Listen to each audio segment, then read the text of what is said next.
It's always been important to be part of a community and to give back.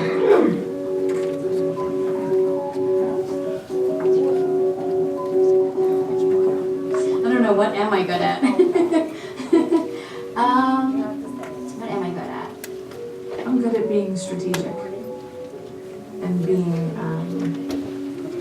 organized, looking at a big picture and seeing like what's important.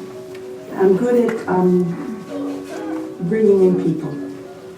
I like to share what I like to do, and apparently other people do, so I've got these different groups, and they all kind of have all become friends, which is really nice. And I like, I'm good at including people, I guess. I'm the one who does all the planning, on all the organizing, and gets it all together. I guess that is my key trait, is being a good organizer. I'm good at love. I'm very good at loving my family, loving my children, my grandchildren, loving the people I work with, loving my sisters, loving who I am and loving my people. Caring. I think that that's our responsibility. Maybe that's, the take care of each other. I think I'm good at making other people laugh and improving other people's moods, positive vibes. I don't sweat the small stuff. I don't overthink or overanalyze or take anything so seriously. Wow. So I know exactly what I'm good at. I can tell you what I'm not good at also. What I'm good at is fixing problems. That's probably enough. I mean, that's it. I can do a longer answer if you want that. Listening to people, talking to them, understanding them, communicating with them. I like to think I'm good at helping people. I hope I am. I hope that's it. I hope that's the right answer.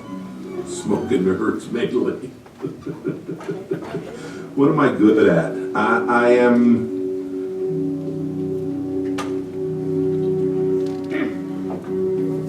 I think I can get people to act.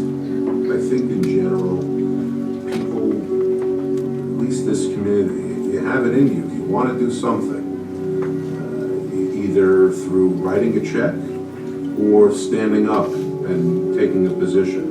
And I think the vast majority of people in our community have that in them, but they don't know how to go about it or where to do it. So I think I had to push them to find a place. It's a unique thing to be part of the Jewish community. It gives you roots in any part of the world you go to.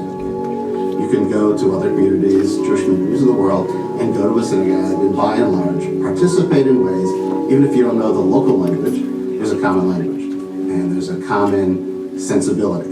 It's a defense against the rest of the world. You can travel and know that you have a home away from home. After my family and my friends, the community is like the next rung. It's just an extension of my life.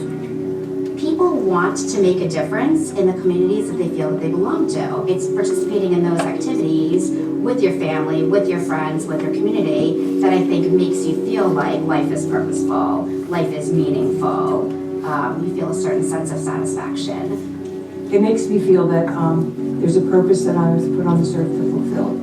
And as long as I'm well, I do it. And that there's untold value of being part of a community, about being part of something that's bigger than yourself.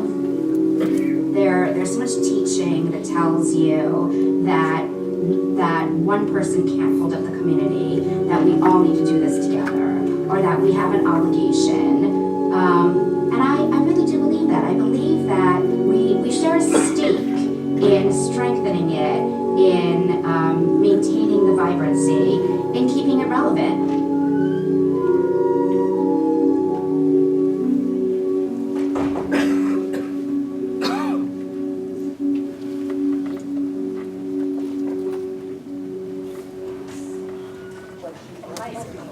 Hi, my name is Lori Siegel. I think I've spoken to the majority of you that are here today, so please welcome. We're so glad to have you. Hope you liked the video, and now we're in for a real treat. And I can say that personally because our speaker is somebody that my husband has known since he was 17 years old. But we didn't make that connection until very recently. I didn't make that connection. So, Rabbi Dale Friedman is a spiritual guide, a social innovator, chaplain, and scholar, and friend. She has pioneered the development of a Jewish spiritual vision for aging, healing, and pastoral care. Her newest book is Jewish Wisdom for Growing Older, Finding Your Grit and Grace Beyond Midlife. We have some copies outside for sale afterwards. Her other publications include Jewish Pastoral Care and Jewish Visions for Aging. Rabbi Friedman currently offers classes, spiritual care, and spiritual direction through Growing Older, her Philadelphia-based national practice, growingolder.net. Rabbi Friedman founded and directed Chidur, the Center for Aging and Judaism of the Reconstructionist Rabbinical College, and served as founding director of chaplaincy services at Philadelphia Geriatric Center. Rabbi Friedman lives in Philadelphia. Yes, she came in this morning and she's leaving after this. And she lives there with her husband and children. And Rabbi Friedman, Dale, we welcome you.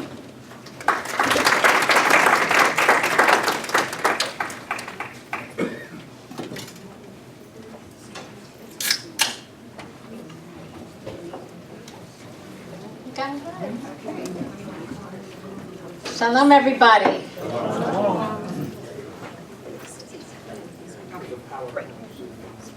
So glad to be with you all. And I thank Lori for her warm welcome. So it was a wonderful opportunity to get introduced to your community from that beautiful video. Are some of the people in the video here today? Yes. Raise your hand if you were in that video. Arlene. Beautiful.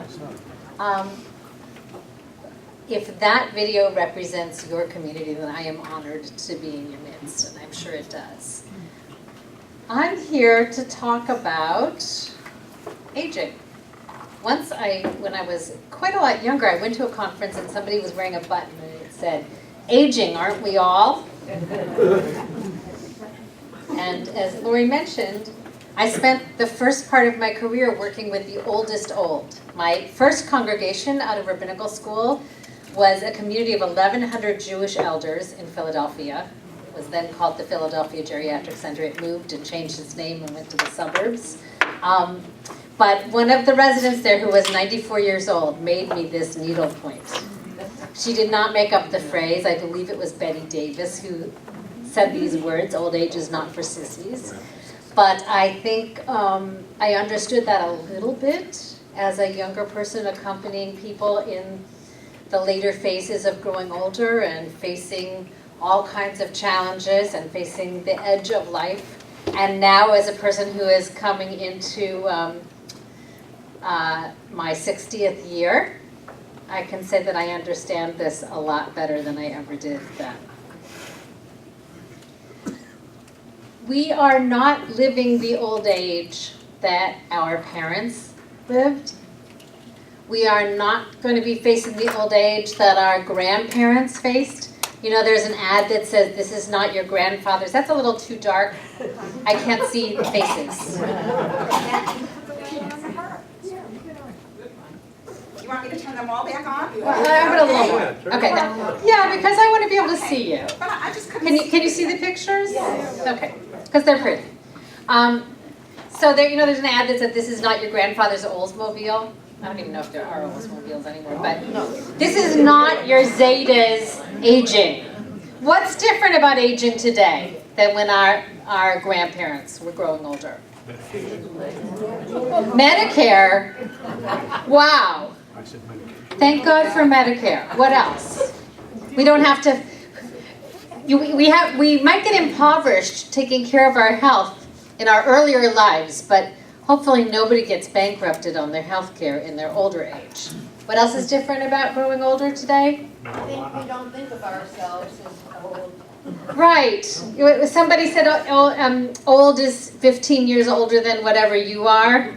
So given the fact that people are living into their 90s and more of us are centenarians, over 100, the definition of what is old is really changing. You know, in the beginning of Social Security, in the New Deal, they took the age of Social Security, 65, from Bismarck in Germany, and the reason that they had chosen 65 in Germany was that that was the life expectancy.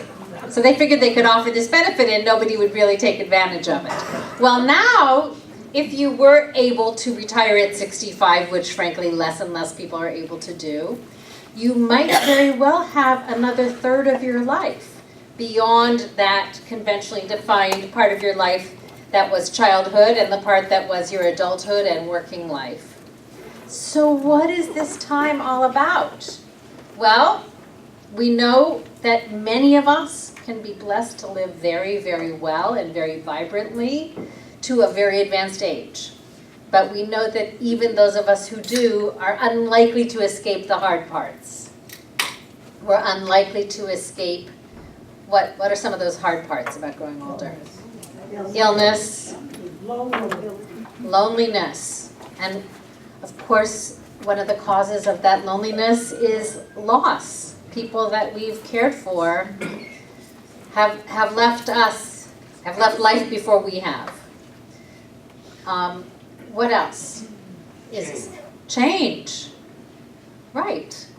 So even if you live in the same place you grew up, did most of you grow up around here? No. Okay, so you've already experienced it. Some of you grew up. Raise your hand if you grew up around here. Okay. So a nice minority chunk. But for many people, coming to the age of retirement or later life means relocating, right? Have some of you downsized and moved to a different place? And even if it's in the same general community, that's a change. And sometimes there are changes in our families. I have a friend who's in her 80s, and she's a very accomplished person. So she was once traveling during her family's Hanukkah party. She has 4 children and I think 8 or 10 grandchildren, and she has been the hub of her family Hanukkah celebration. So everybody always came to my friend, I'll call her Sally, and she made the fabulous food and everybody sort of treated her as the mater familias. So she felt really badly that she was going to be away from the family during Hanukkah on the other coast teaching. So she decided she'd call in to the Hanukkah party. So she calls into the Hanukkah party. It's at one of the children's house. Everybody's there. She tries to talk to the children and the grandchildren, and you know what? They were too busy having fun to really spend time on the phone with her. So on the one hand, that's a good change. The family has embraced what's important to my friend Sally and is carrying it on. On the other hand, she's wondering, what am I, chopped liver? Who am I now? And sometimes one of the things that we struggle with as we grow older is a sense of invisibility, that we may not have the same roles in community or in our families that we've had. So that's the tough stuff.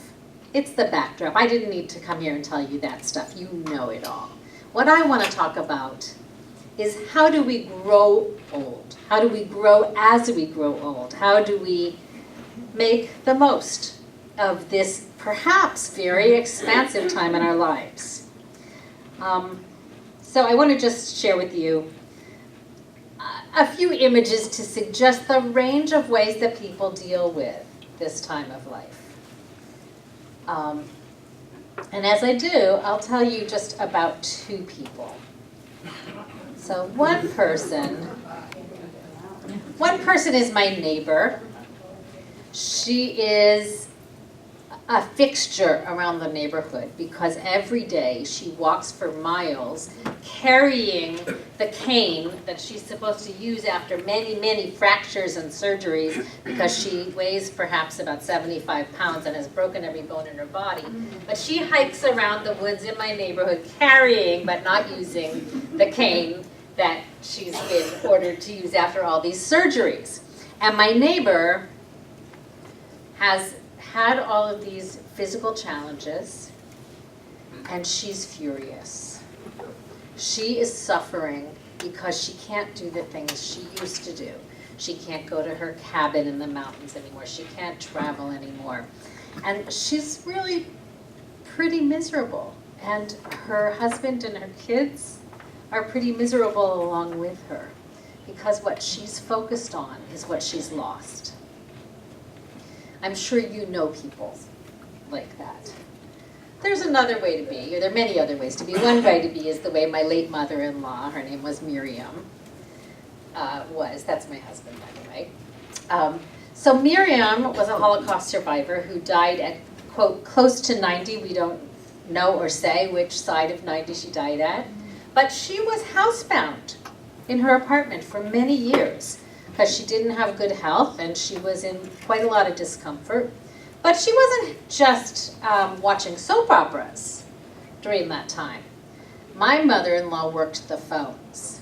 She had a couple of dozen people that she spoke to every day or every couple of days or every week. And they didn't call her to check up on her. They called because they needed a good word or they needed a piece of advice. And she was right there, always ready to have a great expression that she learned from her mother in Polish or in Yiddish. And she was always looking forward to the next simcha, the next happy occasion.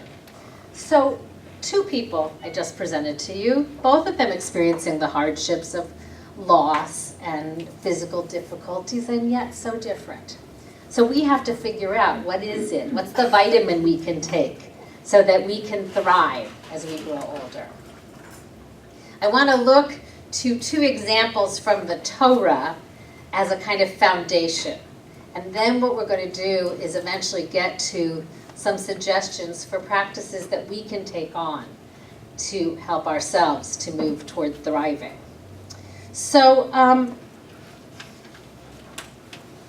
in classic literature, my kids are in high school and they're learning about the hero's journey. You know, if you read any of the classic works of literature, it's the journey of a young man as he meets adversity and heads toward his finding himself. And I say the word man advisedly because the classic works of literature, it was a man. Well, interestingly, our Torah doesn't have a hero's journey that's the journey of a young man. Who are the biggest heroes, do you think, of the Torah? Moshe and Abraham. Exactly, good. So those are the 2 that I was going to talk about. So of course I think they're the 2 key ones. So Abraham, as you know, set off with his wife Sarai from Ur of the Chaldees, and he was headed for Canaan, but he stopped and settled with his father in Haran. After his father died, Abraham was 75. All right, I just have to stop there for a moment. In conventional thought, people imagine that you're not old when you lose a parent. But I bet some of you even have living parents. How many people here have a living parent? So it's interesting to think that it's a whole new life stage for this guy, Abraham, at 75. His father has died. The rabbis make a point of saying that his father had died because they don't want to suggest that he left his old ailing father to set off on his journey. So his father's died. He's 75 years old, and God says to him, Lech lecha, take yourself and go.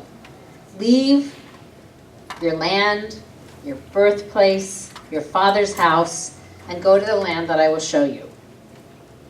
And God says, I will make you a great nation, ve'avarechecha, and I will bless you, and make your name great, ve'heye bracha, and you will be a blessing.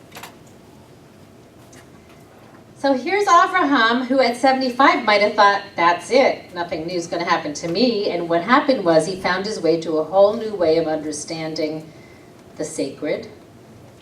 He was the father of a new people and the root of 3 great faith traditions. And all of this happened beyond the midlife part of his life. Now, how about Moses? Moses went into his father-in-law's business. You know what he was doing? He was a shepherd. His father-in-law, Jethro, was a shepherd, and Moses became a shepherd. And he spent his days in the desert, following the sheep, struggling to keep them in line. And maybe he was wondering, is this all there is? I was a prince. I was raised in the palace. How did it happen that this is all there is? But this is all there is. And then what happened? He's walking along with the sheep, and he notices something. Something that's out of the ordinary. And the Torah says, Besar lirot. He says, I'm going to turn and take a look at this strange sight and try to figure out what's going on here. He came to the mountain of God, Horeb, and an angel of God appeared to him in a flame within a bush.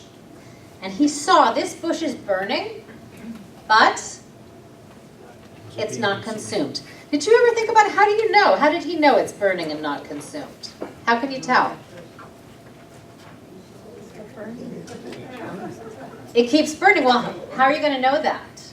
He stands there, he looks at it. He had to stand there. He had to give it some time to notice. This isn't something you would notice if you walked on by, right? So he had the patience and the curiosity to say, what's up with this? What is this? And in that moment of noticing something marvelous and strange, he had the invitation to what became a whole tremendously fascinating, challenging, difficult journey for himself and for the Jewish people toward freedom. So God calls on him and says, Moshe, Moshe, and Moses says, Hineni, here I am. So here are our two greatest heroes in the Torah, Abraham and Moshe, and they took on their missions when they were already older. I don't think it's an accident that all of this happens beyond midlife. Why are these two chosen for their awesome missions later in life? Anybody have an idea? Why not when they were young? Why when they were already older? Maturity. They had some qualities that they could bring. What might they have brought? Wisdom, experience, judgment, discernment. Right. Those are things you can't buy. They're things you can't get when you're younger.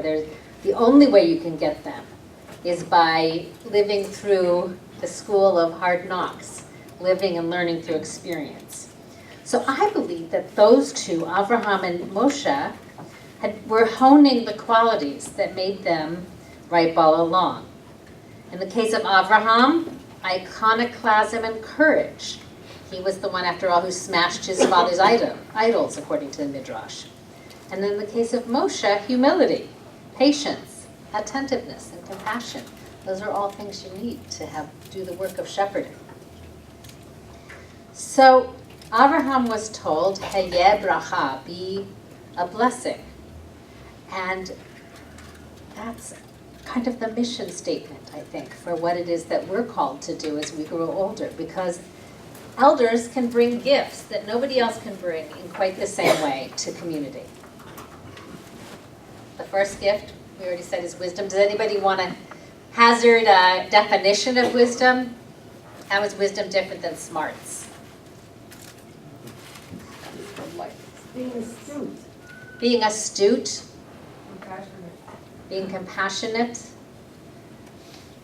Understanding of needs and consequences. Wow, understanding of needs and consequences. It's not a bunch of information in your brain. It really has to do with connecting.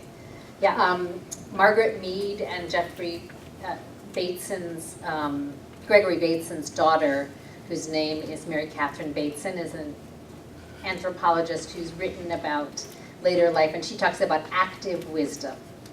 And one of the qualities of active wisdom is that you also listen. It's relational.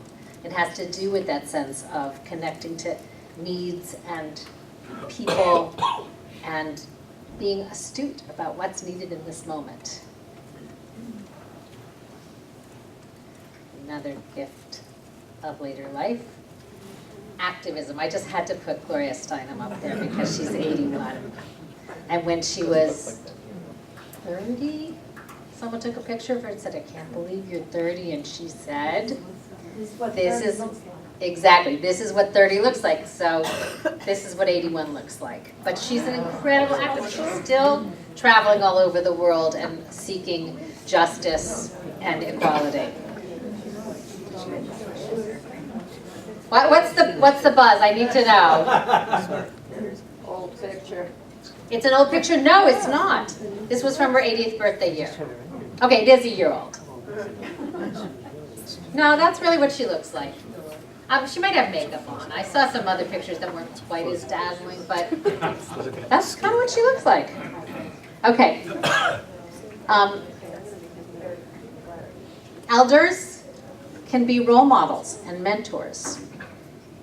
I love this picture of the older man teaching the younger child to protest, work for peace.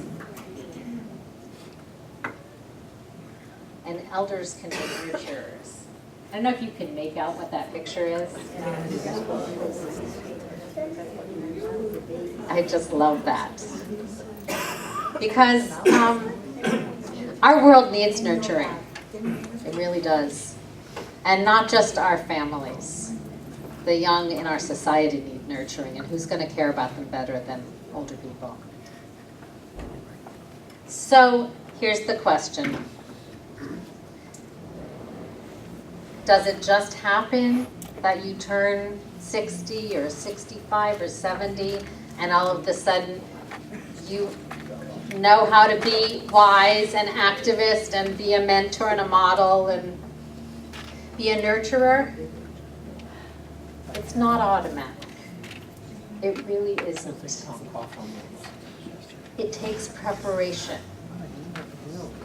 And when I was working with the very old and the very frail, I saw people who reached old age as the product of what they had been through in their lives. And some of them had lived lives of caring and connectedness, and they kept on doing that. And it didn't matter if they couldn't speak so well and they had to gesture, and it didn't matter if they also needed help. They were caring for the people who were helping them. And I saw people who lived lives of self-absorption, and they were older people with lives of self-absorption. But I believe that we can actually practice and prepare to become a blessing as we grow older, and it's never too late, by the way.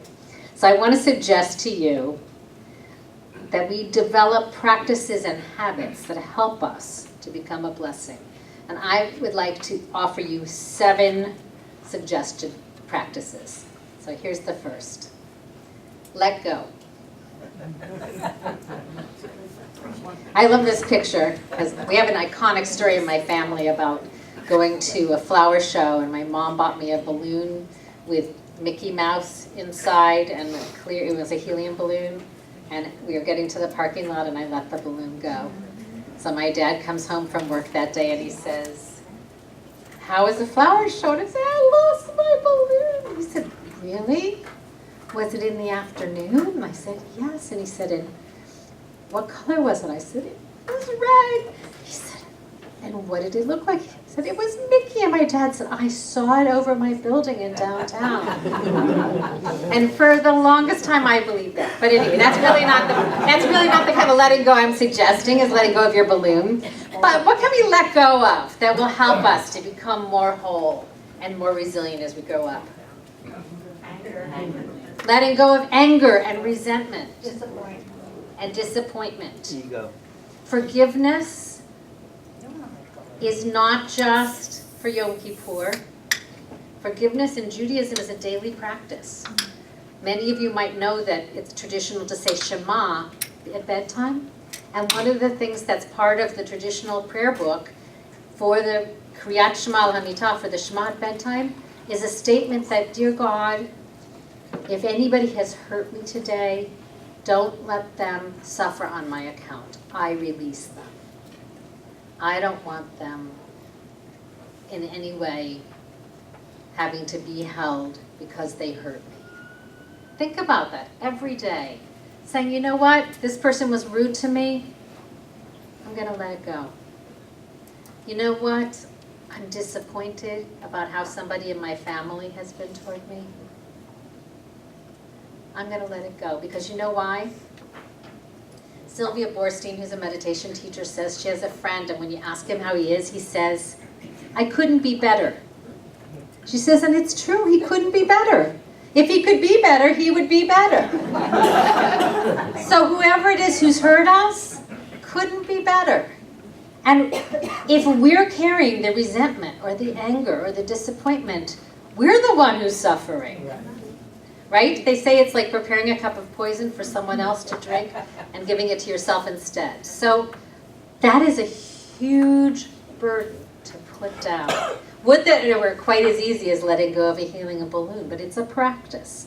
It really takes mindfully working on it day by day.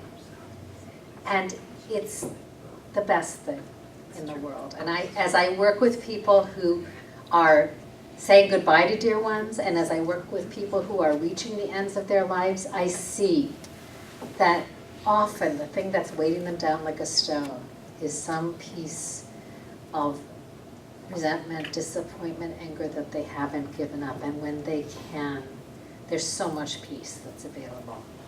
So that's the hardest thing to let go of. What might be good to let go of that's much less freighted than that? Stuff, exactly. Stuff. I made the mistake of listening to this book called The Life-Changing Magic of Tidying. Have you heard about this? What's her name?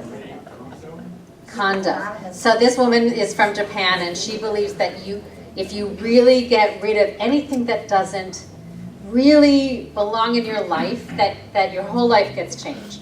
And her suggestion is that you take each object in your home and you look at it and you say, does this spark joy? And if it doesn't, you say, thank you for the role that you played in my life, and now I'm going to let you go and I'm going to give you away or throw it away. It's a pretty high bar. My grandmother, should rest in peace, gave away a lot of her belongings when she downsized from one place to another. And she would always say, like, I want this one to have this painting, and I want this one to have this piece of jewelry. And my brother-in-law used to joke that she's going to be sitting like at a card table with one folding chair and everything else would be gone. But of course that didn't happen, and it gave her so much joy to actually, as she was living, give her things to people who could enjoy them. Yesterday, I'm really interested in this. I spent some of my kids' winter break cleaning out junk, bags of junk. And I found this picture that was a drawing given to me by a woman who had been my congregant at the geriatric center, and it was a drawing of her hometown of Worms in Germany. And it's a lovely drawing. I don't have a place in my wall for that lovely drawing. I remember this woman so fondly that I don't need the drawing. And last night, who came to my house but a rabbi colleague whose parents were from Germany. And I just looked at her and I said, I think you might want this. And she was so happy. She said, that's my place. That's where my people come from. I would love to hang that picture in my office. So letting go of stuff. Now, why is it important, aside from that giving feels so good? Why is that important? To make room for more stuff. Oh, I think that Ms. Kondo, or whatever her name is, would think that you need another session with her. Yes, Rabbi, I don't mean to put you on the spot, but in regards to let go, do you think the people that were swindled by Bernie Madoff, are they able to be, are they able to say, let go? Great More today than a question. couple years ago. There are experiences of real violation in this world, and Madoff was certainly one of them. I have a friend whose family lost most of their money to Madoff. You know what? That's a loss that has to be grieved, but to go to your grave being angry at Bernie Madoff is not going to help him or you. Does it? Oh, so here's something I didn't say, and thank you for asking. What's your name? Greg Winslow. Greg? Yes.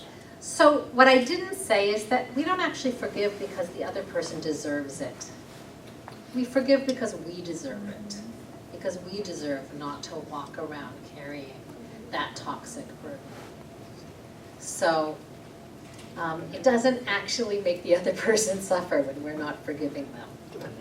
I'm going to hold off on that just because I have more things that I want to get to, but we're going to have question and answer, so we might come back, okay?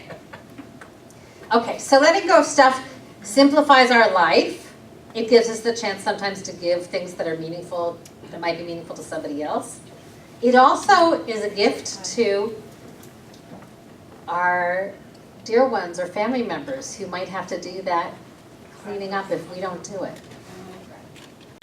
So that's really meaningful. And one more thing about letting go, which is letting go of some commitments that maybe we don't find so meaningful anymore, time commitments. One of the things that we are free to do as we grow older is think about what do we want on our plate and what no longer serves us. My mom is turning 85 this year, and she's a very, very engaged, busy person. But she's been sort of culling through her engagements and thinking about which of them really speak to her now. And she's let go of a couple of things. And she'll probably pick up a couple more, but she feels so good that she's doing the things she really believes in. Okay.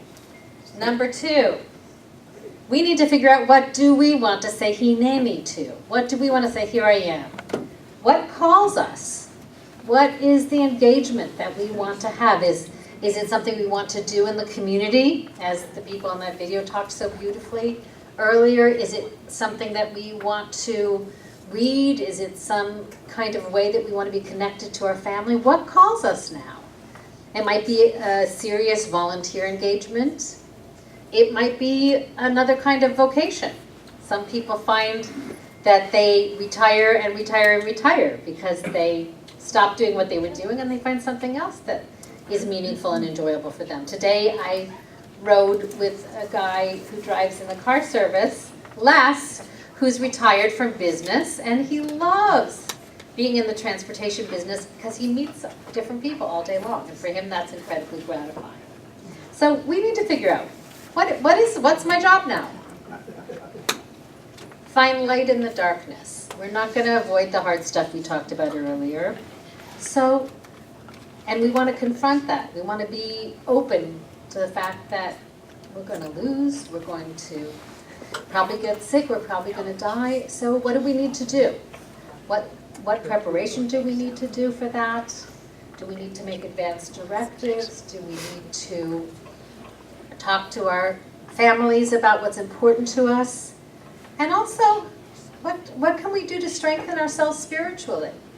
Maybe you never had a prayer life or a meditation life, but maybe now's the time to try. You know, we have a tradition in Judaism from Rabbi Nachman of Bratslav that you don't even have to say the words in the prayer book. You can just talk to God. Anybody can do this in whatever language is easiest. We can develop our spirituality in a way that will help us in the hard times. Number 4, always be learning something new. This is a lady who was my student at a senior residence where I taught Torah study, and she and about another 6 or 7 older women in their 80s and 90s decided to have a bat mitzvah.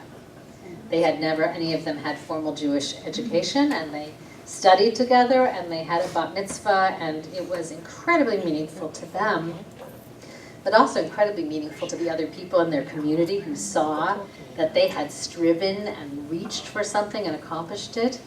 and also incredibly meaningful to their families to see them as role models for doing something not easy. But I think it's great to try to learn things that you never thought you could do before. So far I've worked on meditation, good. Bike riding, not so good. Knitting, pretty good. Challah baking, great. And ceramics, utter failure.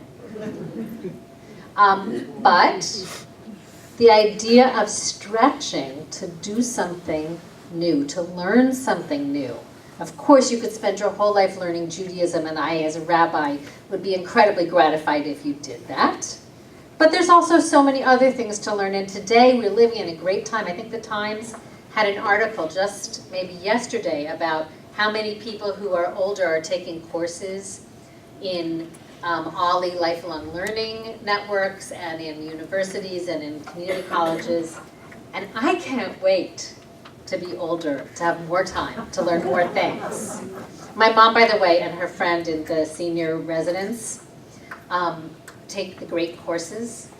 They're advertised in the New York Times Book Review, and they just finished Daily Life in the Medieval World, and with the greatest professors all over the world, and they come right to their living room via DVD. It's pretty amazing. So another practice is interdependence. One of the greatest fears that people in our society have about growing older is that I'm going to have to give up my independence or lose my independence. I'm going to have to be helped by other people. Well, this is actually a part of life. And the late Maggie Kuhn, who started the Grey Panthers years ago, which was an activist organization of elders and youth, was herself quite frail, and she decided to live intergenerationally. She rented out rooms in her house to young people who got free rent in exchange for helping to take care of her because she had very bad arthritis. But she said, you know, we're not independent or dependent. We are always interdependent. We're always with something that we can give and something that we can receive. And that's not a terrible thing. That's part of the nature of life. So my recommendation is to practice when we maybe are relatively independent, to practice asking for help. How many people have a hard time asking for help? It's really amazing to say, I'm going to ask for help once a day.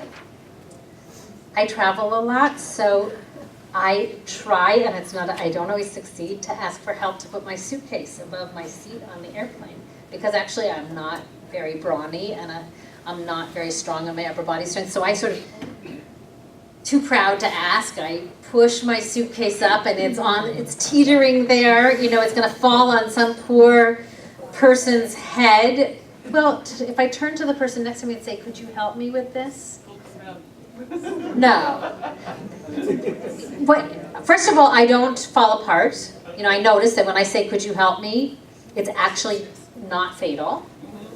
And I've never had anyone say, oh no, I can't do that. Actually, it's ennobling to us to be able to help one another. We forget, because we're so hooked on that idea of independence, we forget that interdependence is actually gratifying. It's our full humanness to be connected. I read an article recently that Uber, you know, these car services, had an interesting unintentional effect.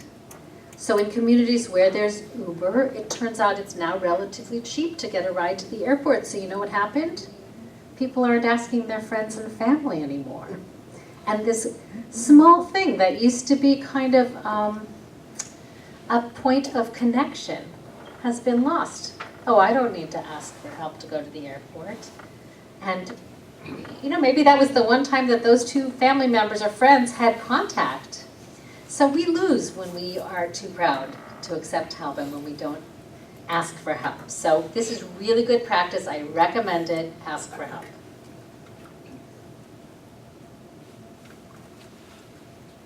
And appropriate for today, share your legacy. So share your legacy might be tzedakah, and the Jewish Federation of Northern New Jersey will be very happy if you choose to share your legacy through tzedakah. How else might you share your legacy? Time. Through time, through making a difference. In the, yes. Share your knowledge, yes. Yes, absolutely. That suggestion before, that one of the things elders can contribute is to be role models. You know, it's great to have a role model who's been down the road before you have, and to be able to share that. Absolutely. Pardon me? I'm like the teacher who says, you want to tell the whole class? So another way we can share our legacies is a Jewish tradition called the ethical will. And I know that on part 3 of this series, Rabbi Deborah Orenstein, who's fabulous, is going to be teaching about the beautiful Jewish tradition of leaving a document that bestows not your stuff, but your values, what you've learned in this life that you want the people who will live after you to know and share. So that's a really beautiful way of sharing a legacy. Okay, so those were 6 practices. I'm going to give you one more. Practice gratitude. I met a woman in the Philadelphia Jewish community who was a really dynamic leader. And I asked her, you know, you're 77. What is it like to be you now? She said, you know, I look around me and I notice kind of 2 ways of being. You can either dwindle. She said your interests can become narrower, your social world can become narrower, your focus can become narrower, less. You can dwindle, she said, or you can be grateful. She said, I choose the latter. And she was an amazing person. There's a lot of social science evidence now that practicing gratitude changes the way your brain works, but it also changes your emotional well-being. That simply turning the focus to what's not wrong, what's right in my life, in the world. And in Judaism, we have a practice of this. What's a gratitude practice that we have? We have a lot of them, actually. What's the first prayer that traditionally a Jewish person is supposed to say when he or she wakes up?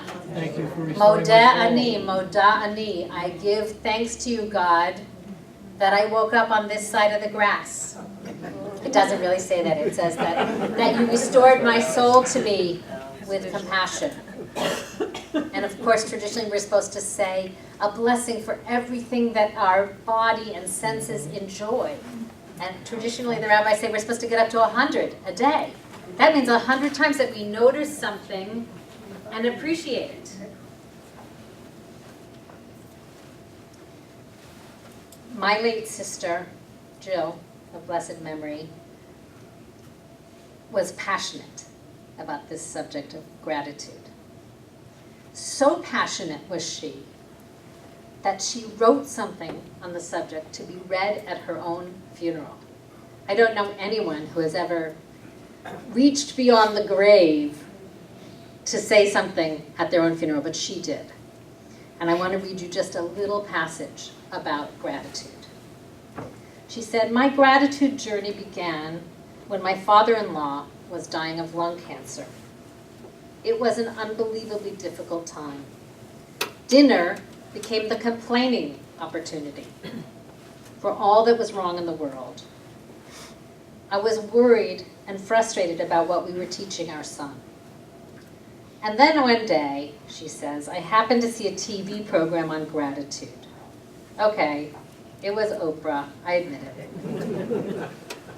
With all that Oprah has, she takes time every day to write in her gratitude journal. Oprah interviewed a breast cancer survivor who was grateful for getting dressed that day. I realized then and there that we were focusing on the wrong thing. The power of gratitude would come to mean a lot to us as that very night we began each meal with what we were grateful for that day. This little act was transformational. I looked forward to my husband and son's gratitude. It was meaningful and helpful for my family. Somehow, after gratitude, life didn't seem that bad after all. And I continued to practice gratitude while I was ill, counting my blessings instead of sheep at night. I had so much to be grateful for. It gave me strength, and I was content with my life, even through the most difficult of times. So that is the final practice that I want to recommend to you. Just to review, the practices were: let go, figure out what calls you now, find light in the darkness, always be learning something new, practice interdependence, share your legacy, and practice gratitude. The journey of later life takes us through terrifying and beautiful terrain. We are brought face to face with shattering, with darkness, and with sparks of light and the promise of redemption. As we grow older, we can become a blessing if we do our work to learn, to grow, to complete, and to reach beyond ourselves. I want to leave you, before we will have some question and answer, with a blessing for growing older. And that this is part of the blessing, and then there are some verses, and maybe after you've heard it once, you might want to sing along too. May you see the blessing in all your days. Notice beauty and sweetness and be amazed. May you love without bound, ever feel God's surround. May you mend and tend. May you learn without end. May you see the blessing. May you seize the blessing. May you be a blessing in all your days. How many adventures you've had on your way. Delights to be sure, also loss and dismay. Your vision has broadened, your heart opened wide. Your wisdom deserves to be prized. May you see the blessing in all your days. Notice beauty and sweetness and be amazed. May you love without bound, ever feel God's surround. May you mend and tend. May you learn without end. May you see the blessing. May you seize the blessing. May you be a blessing in all your days. You know now what counts, with the rest you are through. You hold paradox and see great is true. No more playing safe, from your core you'll not fear. Treasure this moment, it's dear. May you see the blessing in all your days. Notice beauty and sweetness and be amazed. May you love without bound, ever feel God's surround. May you mend and tend. May you learn without end. May you see the blessing. May you seize the blessing. May you be a blessing in all your days. Can you hear that song? So may it be God's will.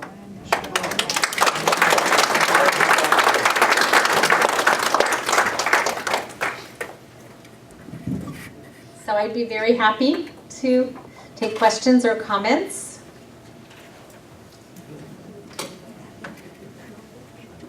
I think you're still awake, so.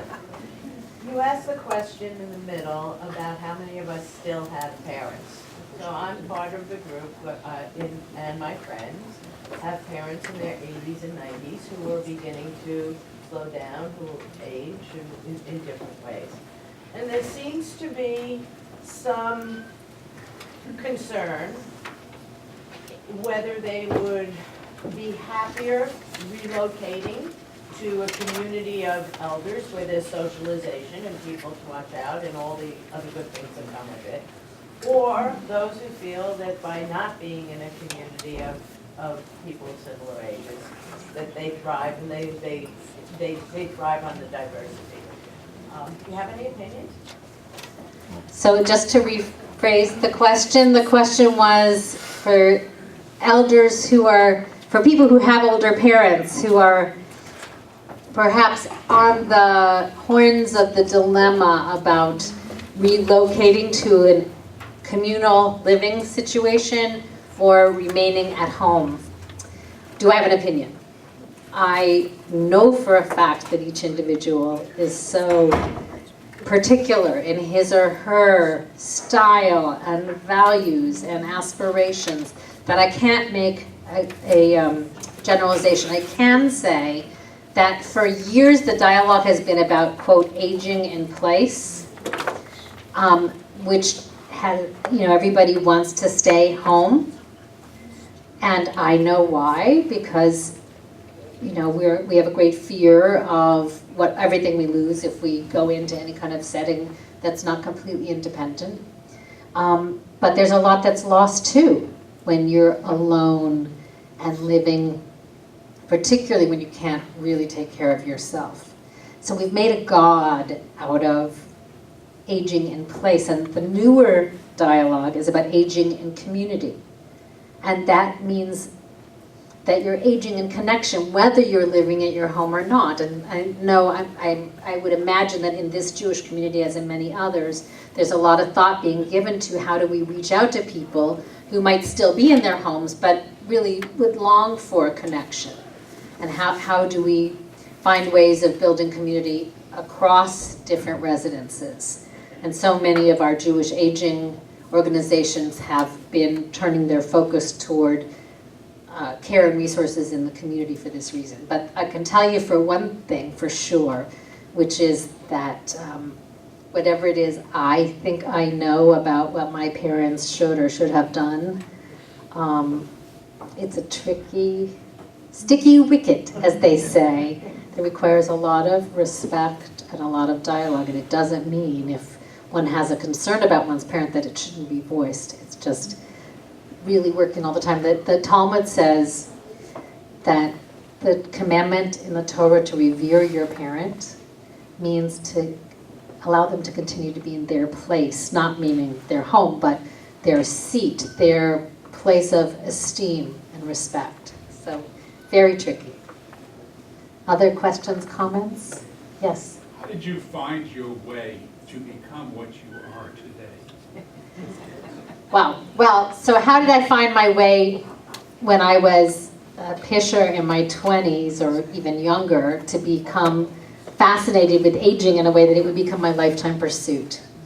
So I like to say that if you talk to anybody who works with elders, there was always a grandparent in there somewhere.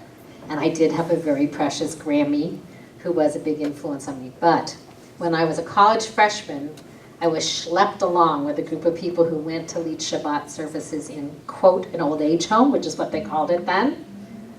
And I kind of went because the people were nice who were going, and I thought, okay, might as well. And what I found was something magical. I found this context in which every person counted, not just in the minyan, but in the community that crossed ages. I found people who were way more interesting than the people who were within 3 years of my age who were on the college campus. And I found that Judaism was so meaningful to both of us, to the young and to the older people.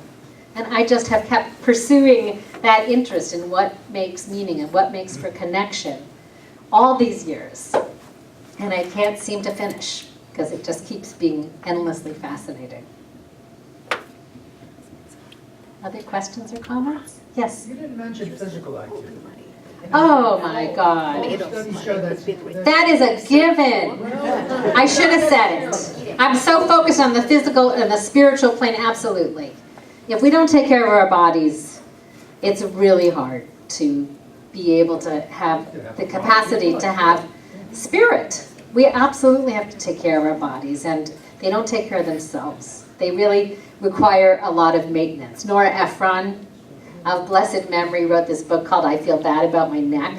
And she has this fabulous chapter about maintenance, about how as you grow older, your body just demands more and more sort of care and feeding. Maybe not feeding food, but feeding in terms of attention. Absolutely. And there's no question from the research that exercise is correlated with quality of life, with emotional well-being. That part I considered to be, in Talmudic studies, if you don't mention something, sometimes the rabbis will say, why didn't they mention X? Because that was obvious. The part that's not as obvious is the spiritual well-being and the practices that we can do in addition to walking a half hour a day and watching our diets to really help ourselves to thrive, but absolutely. Yes? I wanted to follow up on your forgiveness. I know years ago when I was president of Women's Division here, a woman didn't approve of some decision I made and started attacking me personally and was extremely rude. And of course I was upset. But I found then I couldn't function properly with her under those circumstances, so I took her aside and said, I want you to know I forgive you for what you did. Would you like to chair such and such? And she burst into tears. She was so relieved. She was so happy. She knew she'd done something terrible. If I hadn't approached her, this relationship would have been terrible, and then we just could move on. And so it didn't cost you so much, did it? No, it was, I just want to move on. So if you can go that extra step and tell the person you forgive them, it really helps the relationship. Yeah. One of the things about living longer is that our parent-child relationships have a chance to grow and develop in kind of uncharted territory. I'm not talking about caregiving now. I'm talking about, you know, being a 59-year-old daughter with an 85-year-old mother. Well, we're still growing and changing in relationship to each other, and a lot of stuff can get worked through, and a lot of new closeness might happen yet that's different than what happened before. So I think there's a lot of opportunity. I wrote a chapter in my book about that because I think people only talk about relations between older parents and their adult kids in terms of caregiving, but there's so much more. As we just get to have all kinds of different angles of relationship with one another with the gift of more time. Yes?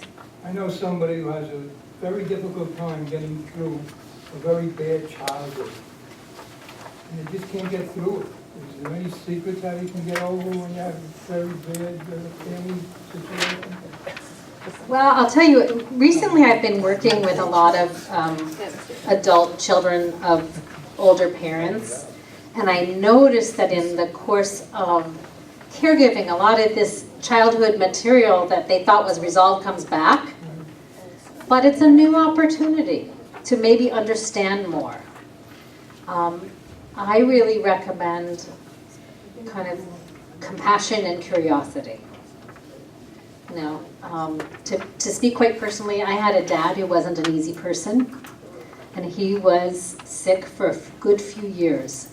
It was the greatest, his illness, not that it was great for him, but it was the greatest gift for us, because I had a chance to learn a lot more about him, and I came to understand some of what he had suffered that led to some of the ways that he had been in. Stayed with the family. This person is not with the family. Well, so estrangement is a whole other thing.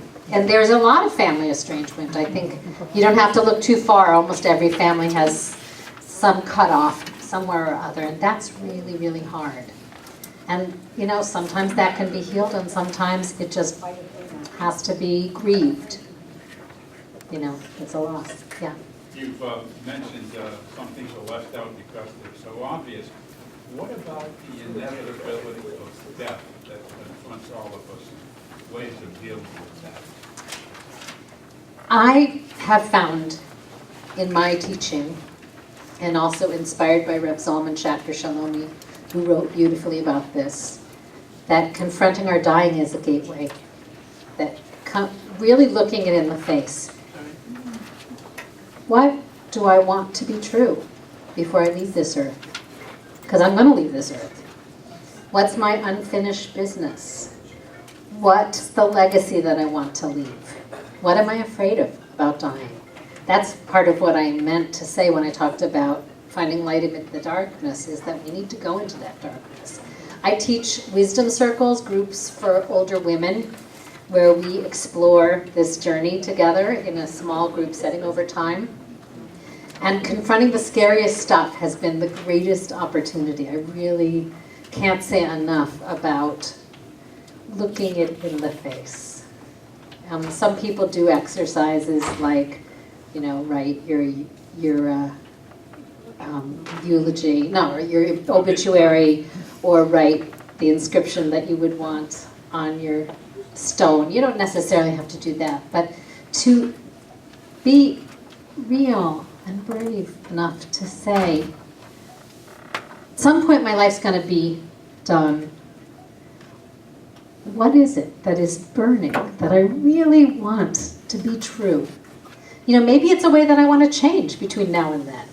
Maybe it's something I want to repair or fix. Or maybe it's some delights. Maybe it's a bucket list.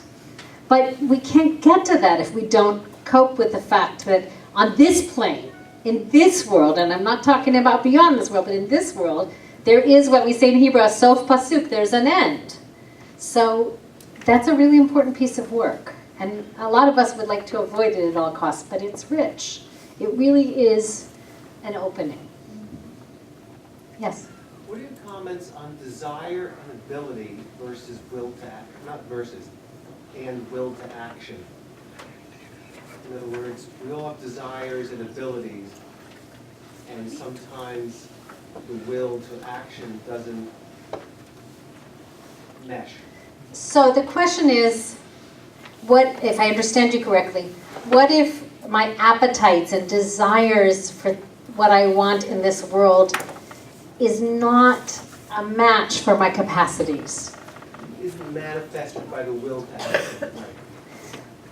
So accepting limitations is a part of this journey too. There's a great guy who teaches about aging named Bill Thomas, who has worked really hard on changing the culture of nursing homes and elder care. And he talks about the tyranny of still. I still run my company even though I'm 98 years old. I still climb mountains every day. I still this, I still that. He says that when we are focused on trying to keep things the same, we miss out sometimes on what's possible. So within the limits of our physical capacity, our talents, our capacity to actualize, there will be limits. And we have to get real. One teaching that I love from the Hasidic tradition is that God is to be found in truth. The word emet, which is truth, has the beginning letter of the Hebrew alphabet, the middle letter, and the end letter. That, it's everything. When we can really confront reality and accept it, we are with the ultimate. We're with God. So I don't know if that exactly answers the dynamic that you're going for, but there's some mismatch that you're trying to understand.